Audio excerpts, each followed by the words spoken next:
My name is Cynthia Parker. I'm a beautiful 23 years old.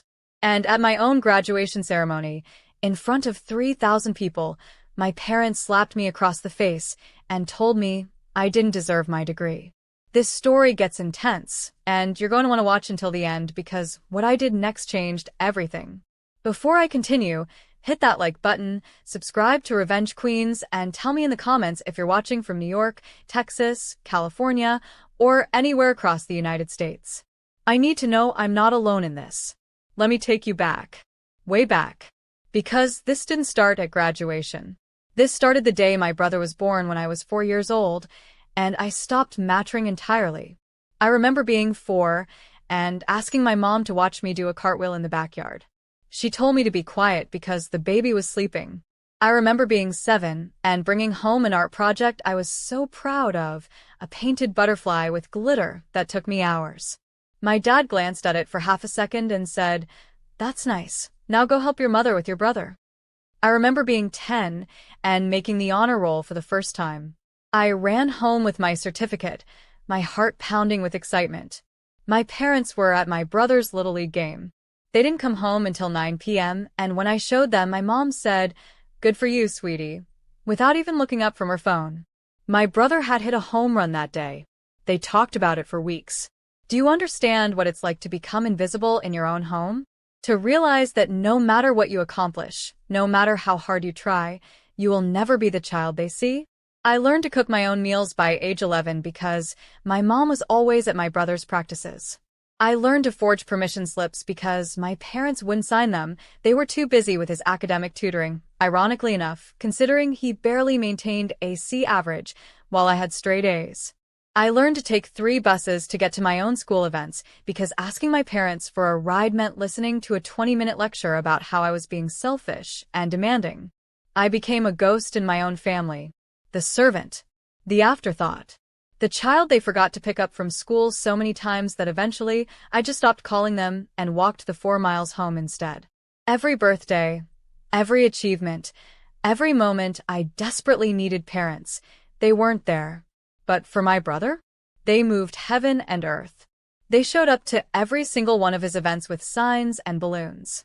They bragged about him to relatives while I stood there silent, wondering if they even remembered my name. They paid for his private coaching, his expensive equipment, his college prep courses. Meanwhile, I worked 2 jobs starting at 15 just to afford my own school supplies. The pain of being unwanted by the people who are supposed to love you unconditionally, it doesn't go away. It builds. It accumulates like poison in your bones until you can barely remember what it felt like to believe you mattered. So, I learned to rely on myself. Only myself. Because that's all I had. Now, let me take you to graduation day.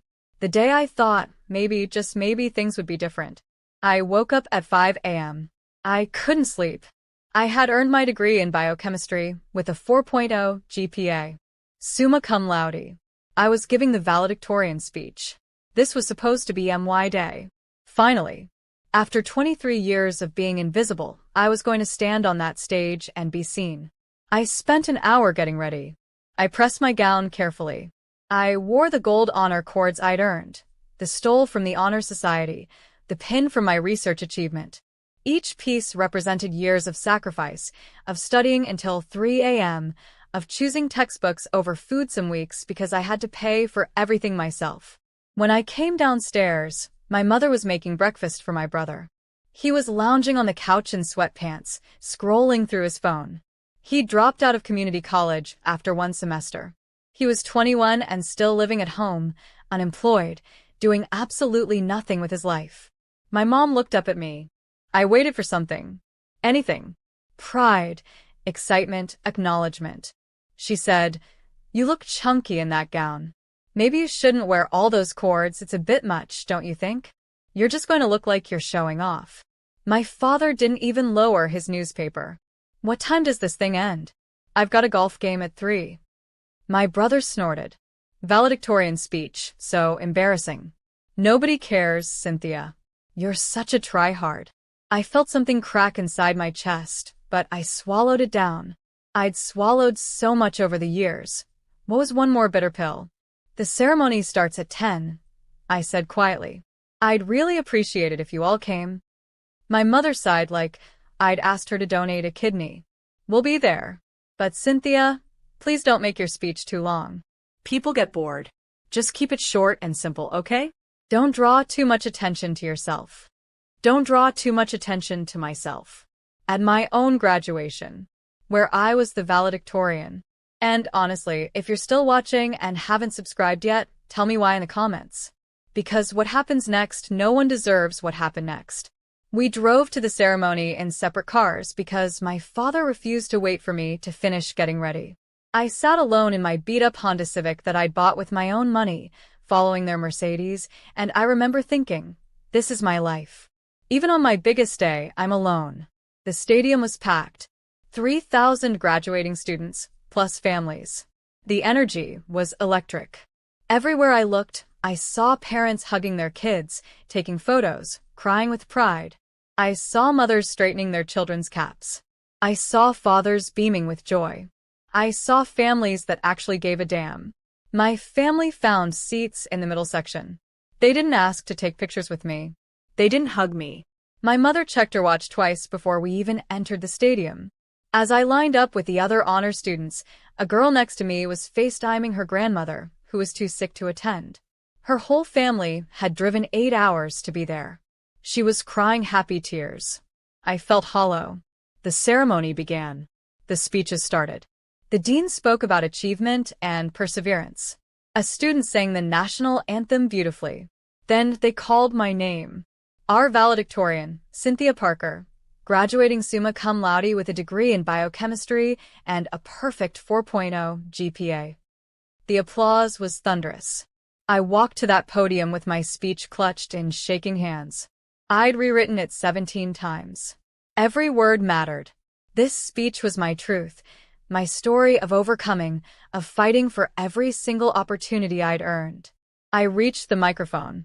I looked out at 3,000 faces.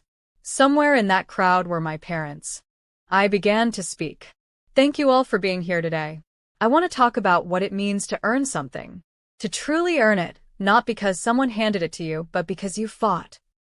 That's when I heard it. My mother's voice, cutting through the stadium like a knife. Oh, please. Get on with it. People turned, murmured. I froze. I tried to continue. To fight for every opportunity when no one believes in you. This is so boring. My brother's voice now, loud and mocking. Sit down, Cynthia. My hands went numb. The paper trembled. I looked directly at where they were sitting. My mother was standing now. Actually standing in the middle of the ceremony.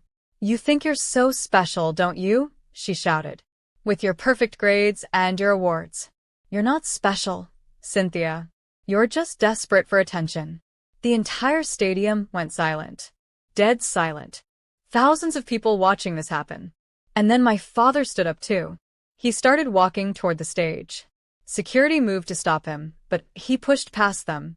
He climbed the steps to the platform while professors and administrators tried to intervene. He walked right up to me at the podium, and he slapped me. Hard. Across the face. In front of everyone.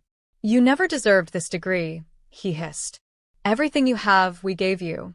You're nothing without us. Nothing. The microphone caught it all. His words echoed through the speakers. My mother had followed him onto the stage.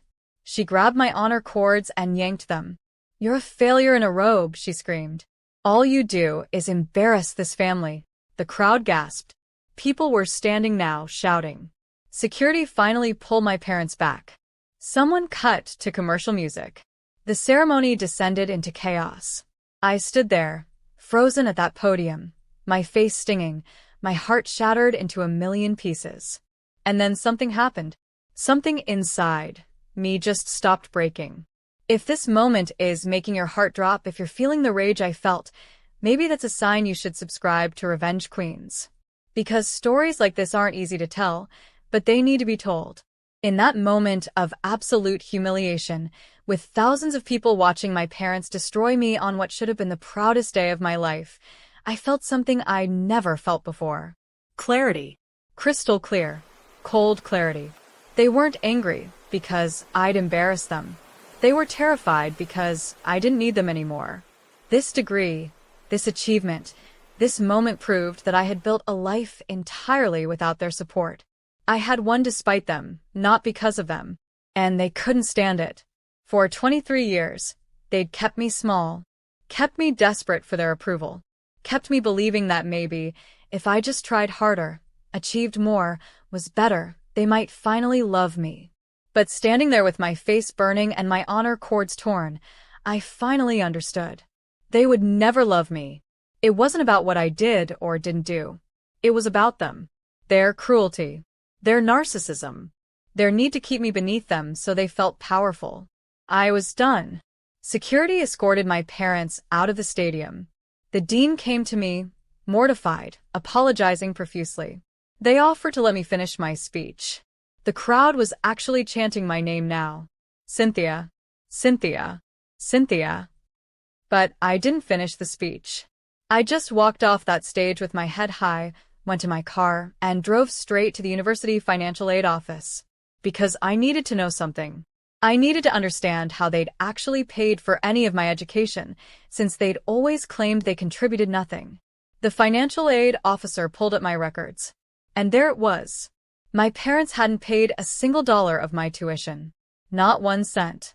I had earned a full academic scholarship, taken out loans in my name, and worked 2 jobs throughout college. They'd contributed absolutely nothing. But here's the thing that made my blood run cold. 6 months earlier, my parents had contacted the financial office claiming to be helping with my tuition. They'd tried to get access to my account. They'd attempted to redirect my refund checks to their address. They'd tried to take credit for paying for my education when questioned by relatives.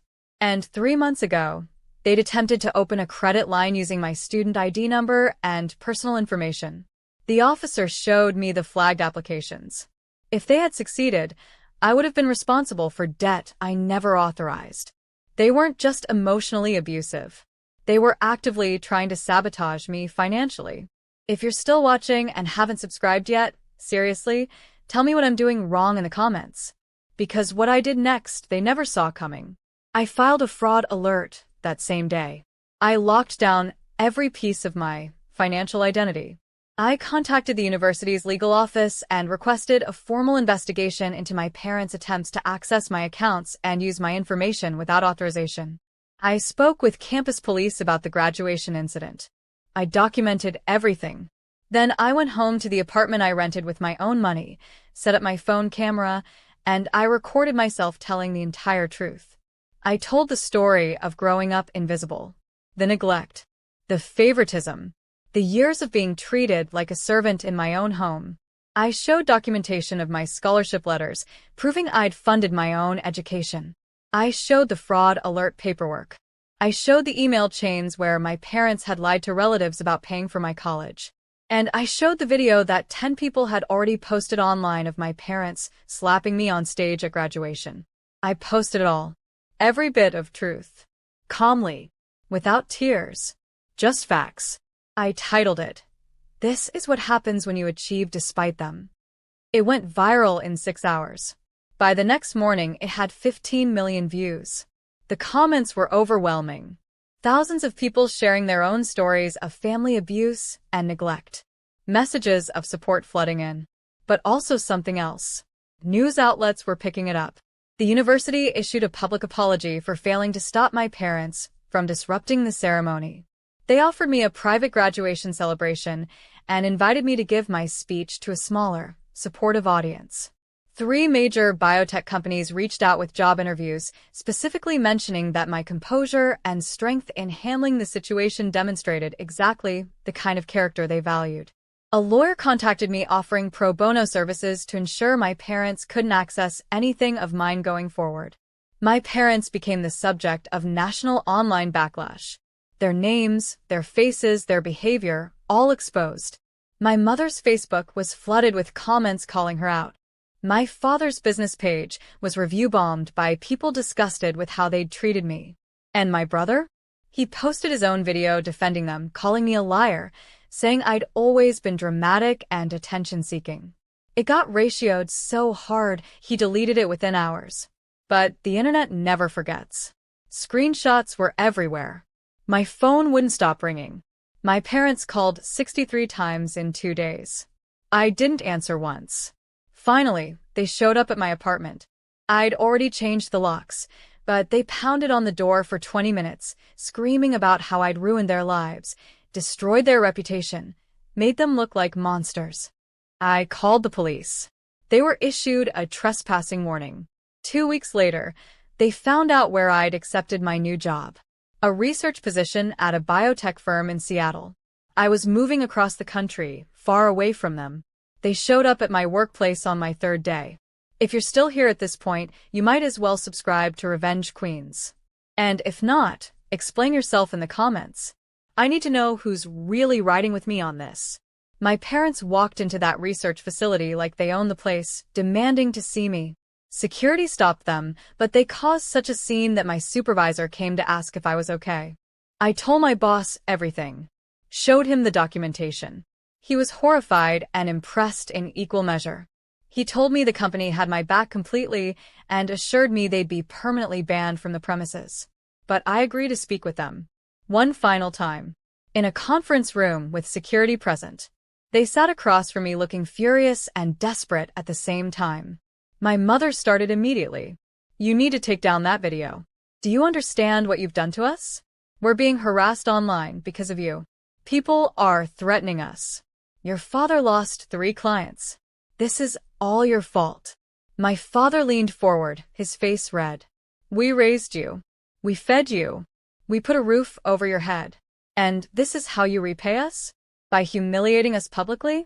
You're going to retract everything you said and apologize, or we'll sue you for defamation." I let them finish. I let them exhaust themselves with threats and guilt trips and manipulations. Then I slid a folder across the table. "This contains documentation of every fraudulent attempt you made to access my finances. Every lie you told relatives about paying for my education. Copies of the university's investigation findings. The police report from graduation. The trespassing warning for my apartment. And a timeline of 23 years of documented neglect and emotional abuse, corroborated by teachers, friends, and family members who've reached out since my video went viral." I looked directly at them. The truth is not harassment. The truth is not defamation. You're not being attacked unfairly. You're being held accountable for the first time in your lives. My mother's face twisted. "We're your parents. You can't just abandon family." And I said something I'd waited 23 years to say. "You abandoned me every single day of my childhood. You made sure I knew I didn't matter. You destroyed what should have been the proudest moment of my life because you couldn't stand to see me succeed. And then you tried to steal from me financially. You're not my family. You're people who share my DNA and made my life hell." I stood up. "This is the last conversation we will ever have. If you contact me again, I'll pursue legal action for harassment. If you come near me or my workplace, I'll file for a restraining order. You have no power over me anymore. None." My father tried to stand, tried to intimidate me like he'd done my whole life. I didn't flinch. Security escorted them out. I watched them leave, and I felt nothing. No guilt. No sadness. Just relief. 3 months later, I'm living in Seattle. I have an apartment with a view of the water. I'm working on research that could change lives. I'm making my own money, building my own life, surrounded by colleagues who respect me. My brother texted me last week. "Mom and Dad are really struggling financially. Can you help them out? They're family." I blocked his number. Yesterday, I did something symbolic. I found the draft of my valedictorian speech, the one I never got to finish. I had it professionally printed and framed. It hangs in my living room now, right above my diploma. Sometimes I read it and imagine the speech I would have given if they hadn't destroyed that moment. But then I realized something. That moment, as painful as it was, set me free. It showed me exactly who they were with such clarity that I could finally walk away without guilt. They wanted to humiliate me. Instead, they revealed themselves. And now I'm here. 23 years old, starting over in a new city, building a life where I'm not invisible, where I'm not a servant, where I matter. To everyone watching this from New York, Texas, California, from anywhere across this country, if you're in a family that makes you feel worthless, please hear me. You're not the problem. Their inability to love you is not your fault. And you deserve better. You deserve to be seen. You deserve to be celebrated. You deserve to take up space and be proud of your achievements. It took me 23 years to learn that I didn't need their approval to be worthy. I was always worthy. I was always enough. They were just too broken to see it. And if you're still here, if you've watched this whole story, comment below and tell me where you're listening from.